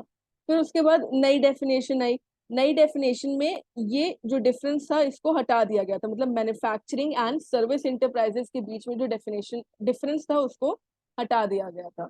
तो पहले ओल्ड डेफिनेशन में माइक्रो, स्मॉल एंड मीडियम था। माइक्रो में जहां पे investment does not exceed ₹25 lakhs and services में investment does not exceed 10 lakhs। तो ये अलग अलग है, राइट। मैन्युफैक्चरिंग इंडस्ट्रीज अलग है, सर्विसेज अलग है।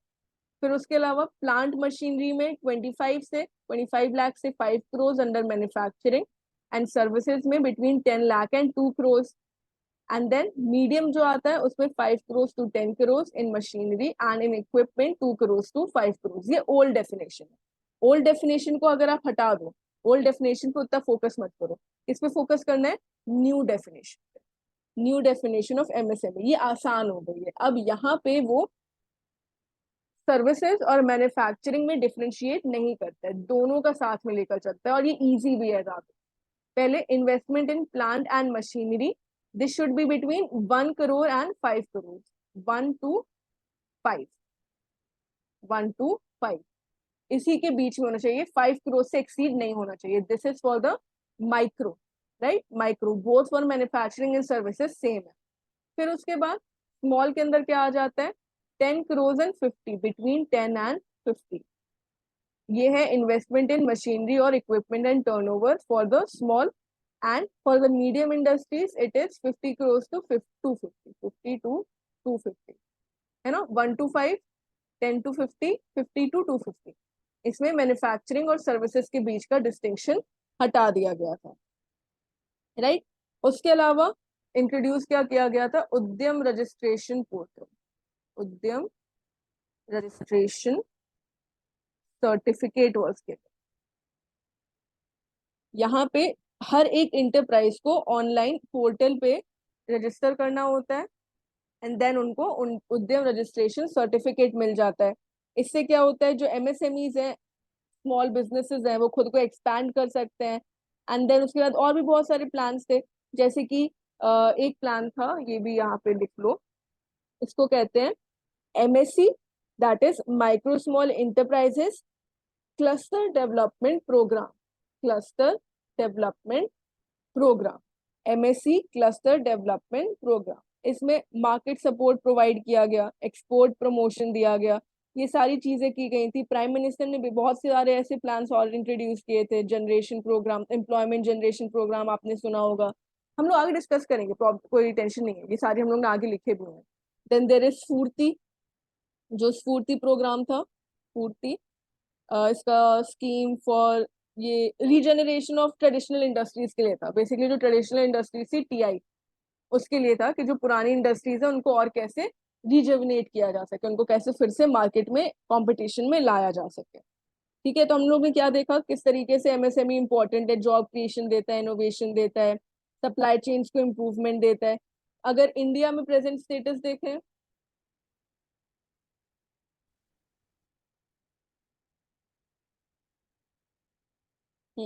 अगर हम लोग इंडिया में प्रेजेंट स्टेटस देखें तो बहुत सारे नए स्टार्टअप स्टार्ट हो रहे हैं, बहुत सारी नई इंडस्ट्रीज है जो सेटअप हो रही हैं।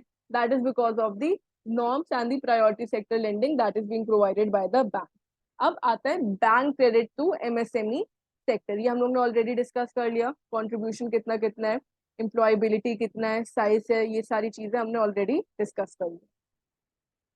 देन बैंक सेक्टर के अंदर माइक्रो एंड स्मॉल इंडस्ट्रीज में किस तरीके से ग्रो हुआ है, कैसे क्रेडिट प्रोवाइड किया है बैंक्स ने, ये सारी चीजें आती हैं। कौन कौन से नॉर्म्स, कौन कौन से स्कीम्स इसके लिए दिए गए हैं, ये सब आएगा कि किस तरीके से बैंक्स प्रोवाइड कर रहे हैं loans to the MSME as well as the priority sector.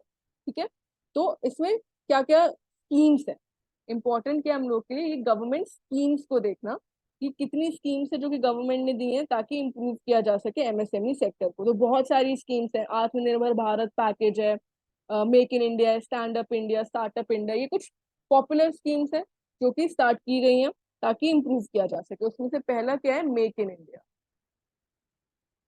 Make in India scheme कब आई थी, इन यहाँ पे 2014, मेक इन इंडिया स्कीम आई थी 2014 में।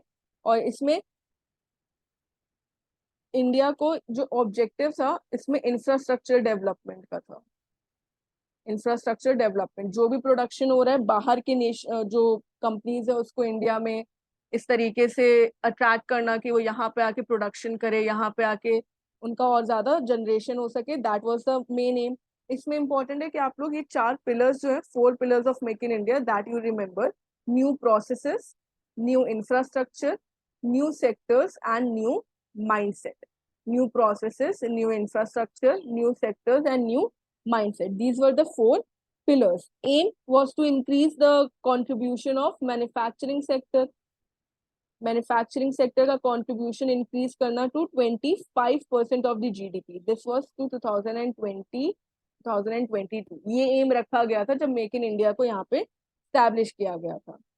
ठीक है, उसी के साथ साथ में आत्मनिर्भर भारत पैकेज भी establish किया गया था ताकि एमएसएमई सेक्टर को अर्जेंट हेल्प प्रोवाइड की जा सके। Self reliant India campaign start हुआ था। ये सारी चीजें, ये पॉपुलर स्कीम्स है, ये आप लोगों ने न्यूज में पढ़ी है, ये आप लोगों को पता है। फिर आया emergency credit line guarantee scheme, ये ECLGS, ये कोविड के टाइम पे आया था, in which government introduce collateral free credit scheme, ₹3 lakh crore collateral free credit scheme that intended to benefit 45 lakh MSME। collateral free मतलब सिक्योरिटीज में रखना जरूरी नहीं है और इतना लोन MSMEs को मिल जाएगा। ये मेंबर लेंडिंग इंस्टीट्यूट बोला जाता है, जो भी बैंक्स हैं जो कि इसके अंदर, इस स्कीम के अंदर प्रोवाइड कर रहे हैं credit, these are known as the member lending institutes to provide credit at reasonable interest rate, at lower interest rate. क्योंकि कोविड के टाइम पे क्या हुआ था, बहुत सारी इंडस्ट्रीज शट डाउन हो गई थी, तो उनको फिर से क्रेडिट प्रोवाइड करने के लिए, ताकि वो फिर से स्टार्ट कर सके, ये स्कीम लाई गई थी। तो ECLGS ड्यूरिंग कोविड, ताकि MSME को फिर से इम्पेटस मिल सके। देन उसके अलावा आया था ये credit guarantee fund trust for micro and small enterprises. इसमें ये सिडबी ने किया था, individual micro small enterprises they can apply for collateral free loans from the Ministry of MSME and SIDBI। SIDBI और MSME से वो लोग लोन ले सकते हैं क्रेडिट डिलीवरी को और ज्यादा इम्प्रूव करने के लिए, माइक्रो स्मॉल इंडस्ट्रीज की तरह खुद को स्टैब्लिश करने के लिए क्रेडिट गारंटी स्कीम को ये लॉन्च किया गया था। एंड ये पैंडेमिक, ये भी सेम वही है, कोविड के टाइम पे, ताकि उनको क्रेडिट मिल सके, वो खुद को सस्टेन कर सके। Then interest subsidy eligibility certificate, ये था इसलिए ताकि जो खादी प्रोग्राम, हाँ, ये क्वेश्चन आया था, ये क्वेश्चन पहले भी आ चुका है कि आईसेक जो स्कीम है या सर्टिफिकेट है, ये बेसिकली किसके लिए, कौन सी इंडस्ट्री के लिए, तो ये खादी इंडस्ट्री के लिए। मतलब बैंक जो फंड्स प्रोवाइड कर रहे हैं फाइनेंशियल रिक्वायरमेंट्स के लिए, उसको और ज्यादा प्रोवाइड करने के लिए। तो खादी, इंडिया की खादी इंडस्ट्रीज को इम्प्रूव करने के लिए इंटरेस्ट सब्सिडी एलिजिबिलिटी सर्टिफिकेट, इसको याद रखना है। बहुत ज्यादा डिटेल में हर एक स्कीम को नहीं पढ़ना है, बस जो स्कीम है उसका मेन ऑब्जेक्टिव क्या है उसको याद रखना है।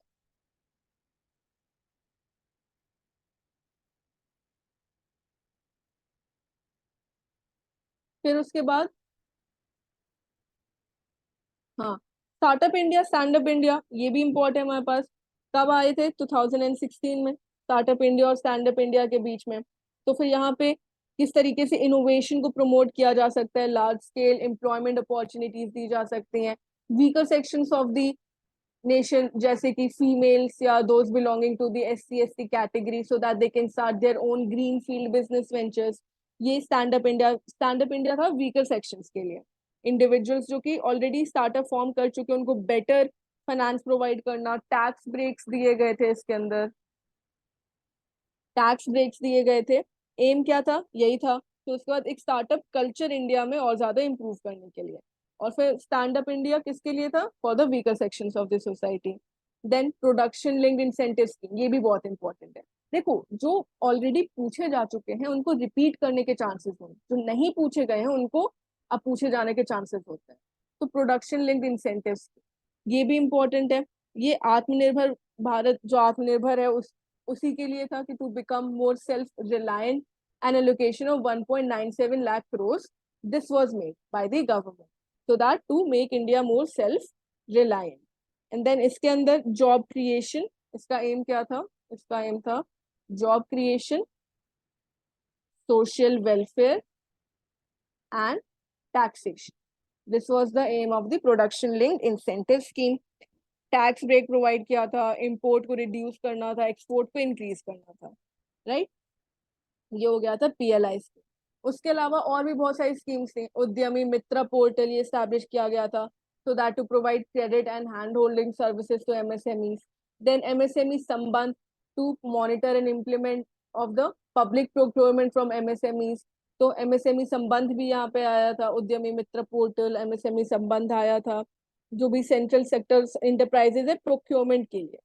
फिर उसके बाद डिलेड पेमेंट, हाँ MSME डिलेड पेमेंट पोर्टल आया था, जिससे कि जो भी डिलेड पेमेंट है वो ऑनलाइन रजिस्टर कर सकते हैं सेंट्रल मिनिस्ट्रीज के साथ, डिपार्टमेंट्स के साथ, और उनके जो फाइन्स हैं उनको रिड्यूस किया जा सके. तो delayed payment portal. Then prime minister employment generation programme आया था. स्फूर्ति, हाँ इसका ये फुल फॉर्म पूछा जा चुका है. स्फूर्ति का फुल फॉर्म क्या है, ये क्वेश्चन आ चुका है. Scheme of fund for regeneration of traditional industries. जो भी ट्रेडिशनल इंडस्ट्रीज हैं उनको फिर से कॉम्पिटेटिव मार्केट में लाने के लिए, उनकी मार्केटेबिलिटी इंक्रीज करने के लिए, उनको इम्प्रूव स्किल्स प्रोवाइड करने के लिए ये था स्फूर्ति का for the regeneration of traditional industries. ठीक है. फिर डिजिटल एमएसएमई स्कीम आई थी. क्लाउड कंप्यूटिंग को यूज करना, ज्यादा आईटी इंफ्रास्ट्रक्चर को यूज करना, उसको इम्प्लीमेंट करना, इनोवेट करना, ये आया था डिजिटल एमएसएमई स्कीम के अंदर. फिर एस्पायर, ये भी क्वेश्चन पूछा जा चुका है, एस्पायर से क्वेश्चन आ चुका है. Scheme for promotion of innovation, rural industries and entrepreneurship, ये स्टार्टअप को और ज्यादा इंप्लीमेंट करने के लिए, प्रमोट करने के लिए एस्पायर स्कीम आई थी. National manufacturing competitiveness programme, MSMEs के अंदर और ज्यादा कंपटीशन इंक्रीज करने के लिए, ताकि वो नए डिजाइन को, टेक्नोलॉजी को इम्प्रूव कर सके, इम्प्लीमेंट कर सके, ग्लोबल कॉम्पिटेटिवनेस इंक्रीज कर सके, ये था एनएमसीपी का. Then micro and small enterprises cluster development programme हम लोग ने पहले भी डिस्कस किया है ना, हम लोग अभी इसको पहले भी डिस्कस कर चुके हैं, कैसे कैपेसिटी बिल्डिंग एमएसएमई की इम्प्रूव की जा सकती है. And credit link capital subsidy scheme CLCSS for the upgradation of technology for MSME. तो ये कुछ स्कीम्स हैं जो कि गवर्नमेंट ऑफ इंडिया ने लॉन्च की.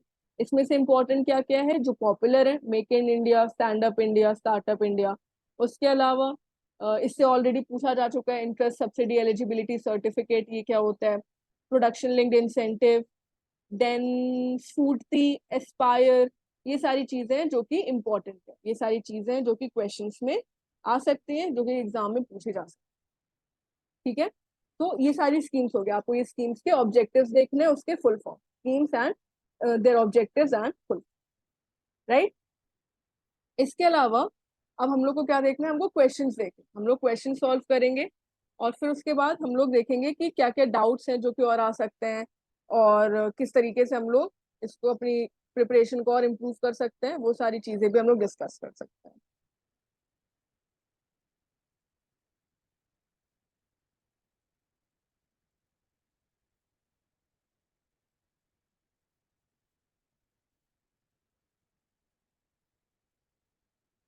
ठीक है, तो क्वेश्चंस करें. अभी किसी को कोई डाउट है, किसी को कुछ क्वेश्चन पूछना है यहाँ पे?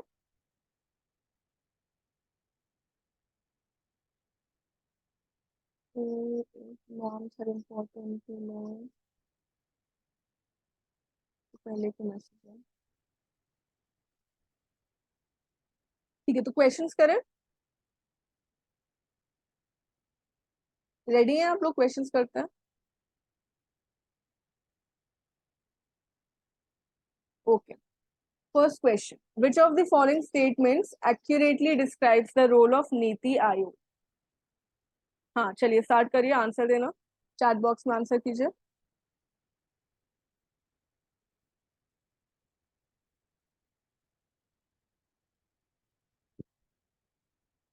ए, ठीक है, और लोग बताओ ए।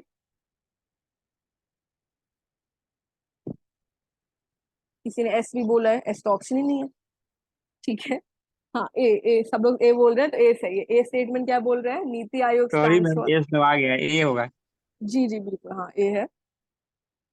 A is the right answer. National Institution for Transforming India, and it is a policy think tank that replaced the Planning Commission to promote cooperative federalism and sustainable development. अब सेकंड क्या कह रहा है? नीति Aayog is a regulatory body. तो NITI Aayog regulatory body तो नहीं है फॉर फाइनेंशियल सेक्टर और स्टॉक मार्केट, ये तो इसके लिए वर्क नहीं करती। ये किस लिए वर्क करती है? पॉलिसी इंप्लीमेंटेशन के लिए, प्लानिंग के लिए, डेवलपमेंट एजेंडा के लिए। तो ये गलत हो गया। फिर NITI Aayog primary focuses on space research and coordinating India space exploration mission, नहीं, ये बिल्कुल भी नहीं है। एंड नीति Aayog is an independent judicial body. Judicial body नहीं, ये थिंक टैंक है।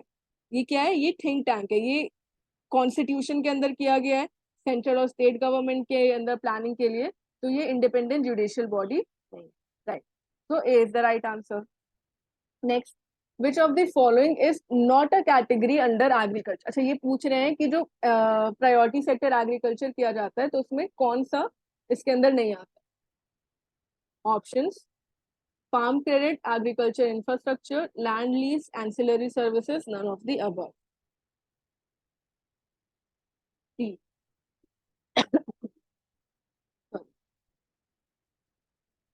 राइट, सही है, सही, सब लोग सी बोल रहे हैं।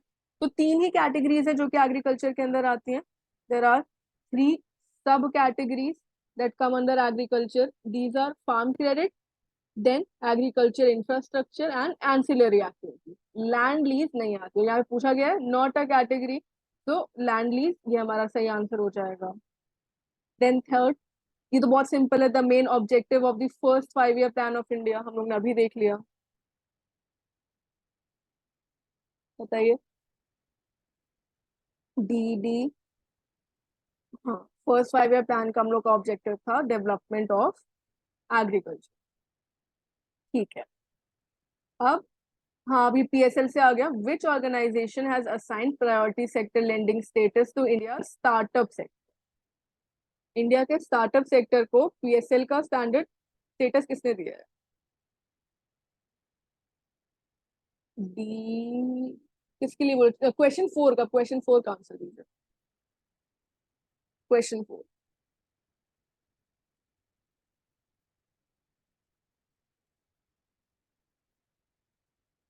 Options: SBI, ministry of finance, RBI, NITI Aayog या Indian banking association. D, D, D इसका आंसर कर रहे हैं क्या आप लोग? नहीं, डी ने नहीं किया है, आरबीआई। आरबीआई ने प्रोवाइड किया है ये स्टेटस, याद रखिएगा। आरबीआई ने दिया। ऐसे मेजर इंपॉर्टेंट डिसीजंस आरबीआई लेता है। नीति आयोग तो प्लानिंग में आता है ना, वो तो क्यों करेगा प्रायोरिटी सेक्टर लेने में? RBI is the right answer.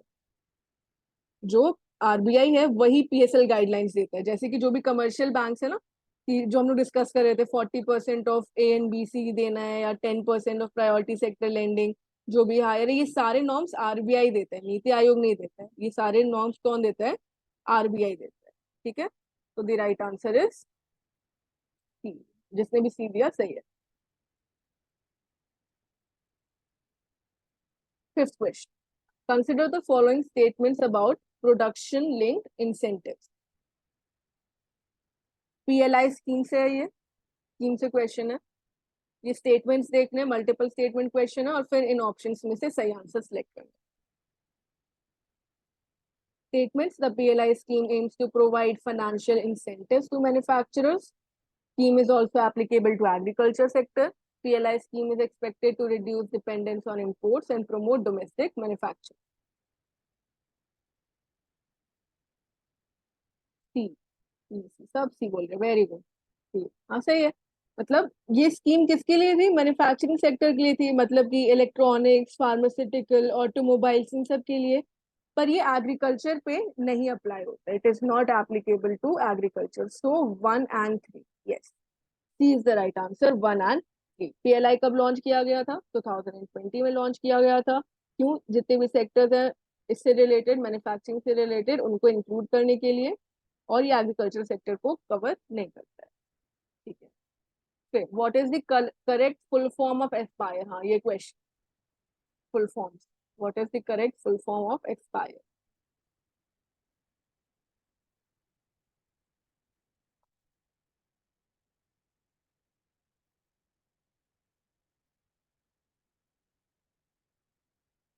B, C, D, सी और बी में, बी क्या है? Scheme for productivity of information technology, rural inventiveness and entrepreneurship, नहीं बी नहीं है, बी नहीं है। सी है scheme for promotion of innovation, rural industries, entrepreneurship, हाँ सी ऐसा ही आंसर है, जो भी सी आंसर कर रहे हैं। एस्पायर का फुल फॉर्म है scheme for promotion of innovation, rural industries and entrepreneurship. C is the right answer, yes yes, C is the right. Next question,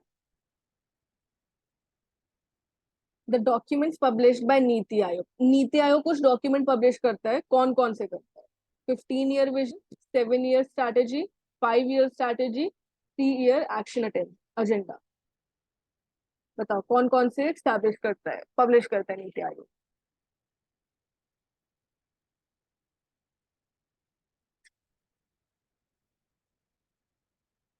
D, D है 1 एंड 4।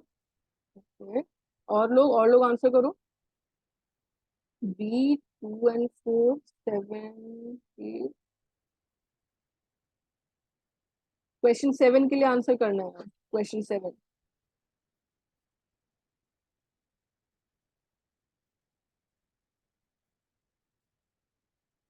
नहीं पता,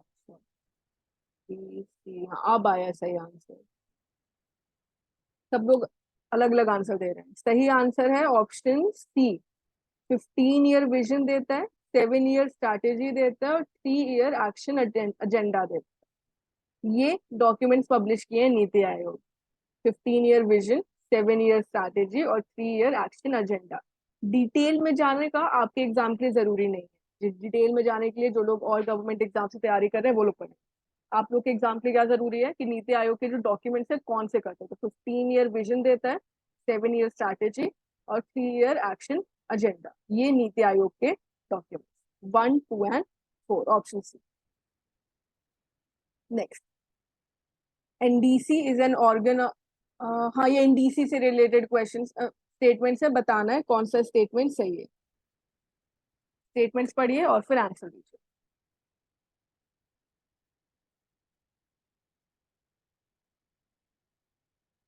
NDC is an organ of planning commission.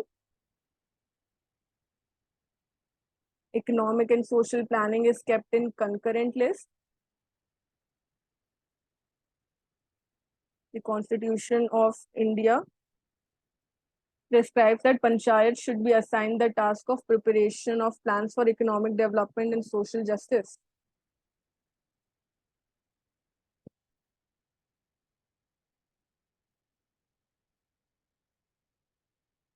बताओ बताओ कौन सा सही है?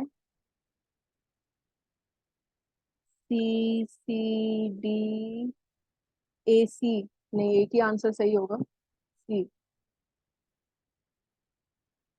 सही आंसर तो नहीं मिल रहा है अभी।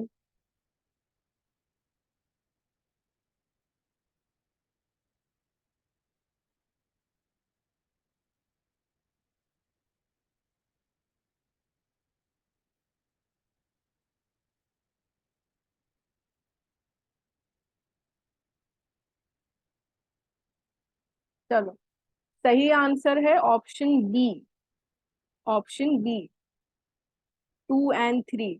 National development council is an organ of planning commission, नहीं नेशनल डेवलपमेंट काउंसिल एक एडवाइजरी बॉडी की तरह एक्ट करता है, प्लानिंग कमीशन के लिए एक एडवाइजरी बॉडी की तरह एक्ट करता था, उसके अंडर ऑर्गन नहीं था, और उसको अब अबॉलिश कर दिया गया है। ठीक है, तो ये स्टेटमेंट करेक्ट नहीं है। Economic and social planning is kept in the concurrent list in the constitution of India, this statement is correct, concurrent list में आता है। And third statement is Constitution of India prescribes that panchayat should be assigned the task of preparation of plans for economic development, social justice. ये भी ठीक है। यहाँ पे extra information अगर लेनी है, अगर नहीं याद रखना तो कोई बात। 73rd अमेंडमेंट हुआ था 1992 में, इसने ऐड किया था कॉन्स्टिट्यूशन में एक टॉपिक जो था द पंचायत। ये कवर करता था कि पंचायत को preparation of plans, economic development, उसमें पार्टिसिपेट करने का मौका दिया जाए। तो ऑप्शन 2 एंड 3 ये सही है। किसने ऑप्शन आंसर किया था बी, उसका आंसर सही है। ठीक है, ये सारे एक्सप्लेनेशंस भी याद रखने, अगर ये सारे एक्सप्लेनेशंस याद रहेंगे ना, यही फायदा होता है मॉक टेस्ट प्रैक्टिस करने का, एमसीक्यूज प्रैक्टिस करने का, यही फायदा होता है। आपको ज्यादा से ज्यादा क्वेश्चंस का आइडिया लग जाता है, किस तरीके के क्वेश्चंस आ रहे हैं, और आपको क्वेश्चंस के थ्रू ही थ्योरी मिल जाती है। जैसे इस क्वेश्चन में आपको 2-3 चीजें पता चली, तो इसी यही फायदा होता है ज्यादा एमसीक्यूज को सॉल्व करने का। फिर next question, like back to village programme for including panchayat, yes correct, एकदम सही। ठीक है, फिर next question, the Udyam registration portal was launched on, Udyam registration portal कब लॉन्च हुआ?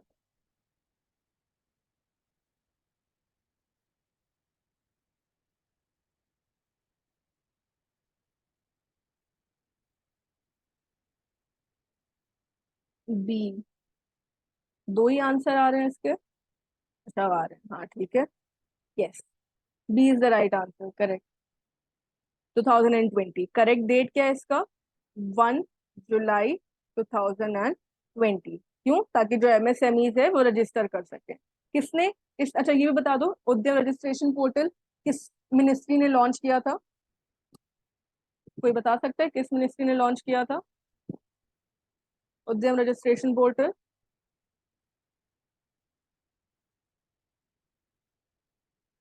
एमएसएमई, सिडबी, एमएसएमई, पूरा बताओ मिनिस्ट्री का नाम क्या है?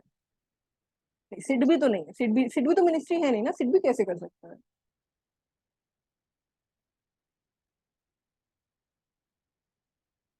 इस मिनिस्ट्री का नाम है union MSME ministry. Union MSME ministry ने लॉन्च किया था उद्यम रजिस्ट्रेशन पोर्टल July 1, 2020। ठीक है, which of the following are associated with planning in India? Question है which of the following are associated with planning in India, बताइए।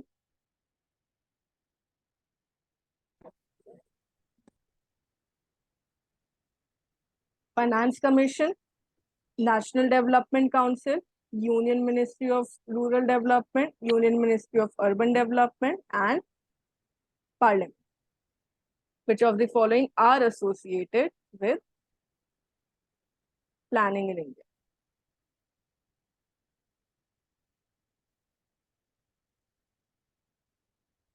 D, D, अब D क्यों बोल रहे हैं? ए, कोई ए बोल रहा है। क्वेश्चन 10 का आंसर देना है, क्वेश्चन 10 का।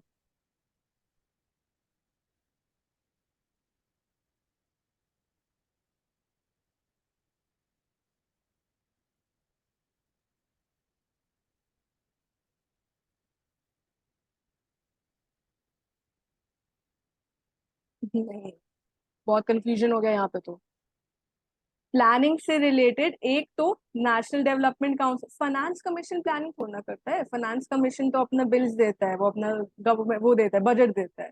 फाइनेंस कमीशन प्लानिंग थोड़ा करता है। Union ministry of rural develop, दो ही है केवल, 2 and 5, national development council and the parliament. These are the only two bodies that are associated with planning in India. D क्यों आंसर कर रहे हैं? 1 2 3 4 5 सारा थोड़ी ना। फाइनेंस कमीशन क्या करता है? ये फाइनेंशियल रिसोर्सेज को डिस्ट्रीब्यूशन की बात करता है। ये अपना प्लान, फाइनेंशियल मैटर्स में 5 ईयर प्लान जो भी देना होता है, बजट, ये सारी चीजें होता है ना, टैक्सेस का, ग्रांट्स का, सब्सिडी का, है ना, तो उसमें नहीं आएगा। एनडीसी, नेशनल डेवलपमेंट काउंसिल और parliament, 2 and 5, this is the right answer. ठीक है, यूनियन वाला क्यों नहीं, ये लोग इम्प्लीमेंटेशन करते हैं, प्लानिंग कौन करता है, प्लान बनाने का काम कौन करता है? नेशनल डेवलपमेंट काउंसिल और पार्लियामेंट उसको अप्रूव कर देता है। तो इस क्वेश्चन का आंसर यही है, प्लान बनाना, प्लानिंग कौन करता है, प्लानिंग कौन करता है, ये दोनों करता है।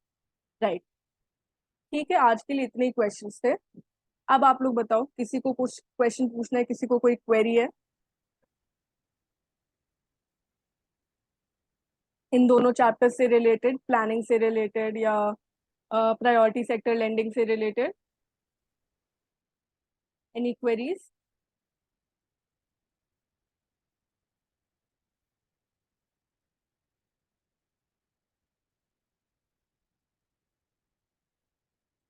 अभी सब लोग हैं कि चले गए?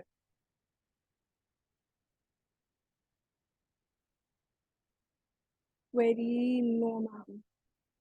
अच्छा, समझ में आया आज का चैप्टर जो भी हम लोगों ने पढ़ा?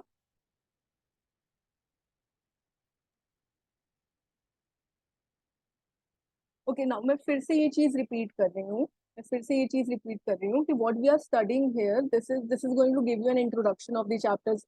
Even more than that, you will understand the basic concepts of the chapters. Very important for you is to practice the questions. MCQs practice कीजिए, जो हम लोग यहाँ पे प्रैक्टिस कर रहे हैं, उसके अलावा भी MCQs आप अवेल कीजिए, प्रैक्टिस कीजिए, वो आपके लिए इंपॉर्टेंट हो जाता है, क्योंकि उसी से फिर आप लोग क्या करोगे, उसी से आपकी प्रैक्टिस होगी. जितने ज्यादा MCQs करोगे, जितने ज्यादा उसके रिलेटेड एक्सप्लेनेशंस देखोगे, तो फिर प्रिपरेशन पूरी हो जाएगी. ठीक है. एंड यूट्यूब वीडियोस देखो, यूट्यूब वीडियोस हर एक चैप्टर से रिलेटेड, हर एक टॉपिक से रिलेटेड है. आप लोग ने अगर चैनल नहीं सब्सक्राइब किया तो चैनल ही सब्सक्राइब कर लीजिए. तनवीर सर वीडियोस अपलोड करते हैं, और भी एजुकेटर्स जो हैं वो लोग, माई ऑनलाइन प्रेप का यूट्यूब चैनल है, उस पर वीडियोस अपलोड करते हैं. मेरे भी वीडियोस हैं, क्वेश्चंस भी हैं. रिवाइज करके if any queries you would ask him. Sure sure sure, definitely revise कीजिए. क्वेश्चंस हैं, MCQs यूट्यूब वीडियोस में अवेलेबल है, बहुत सारे चैप्टर से रिलेटेड, बहुत सारे पेपर, सिर्फ इससे नहीं और भी पेपर से रिलेटेड अवेलेबल है, तो वो भी आप लोग देखिएगा, प्रैक्टिस कीजिएगा. देन क्वेरीज पूछिए डेफिनेटली. ठीक है, तो आज का सेशन एंड करते हैं. PPT शेयर हो जाएगा, PPT आपको मिल जाएगा, PPT आपको मिल जाएगा. और कोई डाउट और कोई क्वेरी किसी को? मॉक टेस्ट लीजिए, MCQs प्रैक्टिस कीजिए, क्वेरीज होंगी, क्वेरीज पूछिए, and then we will solve all those question. Okay, so we'll end today's session, and we'll see you in the next session tomorrow. आज की क्लास तनवीर सर की attend कीजिएगा रात को. ठीक है, we are ending the session. Thank you so much. Thank you.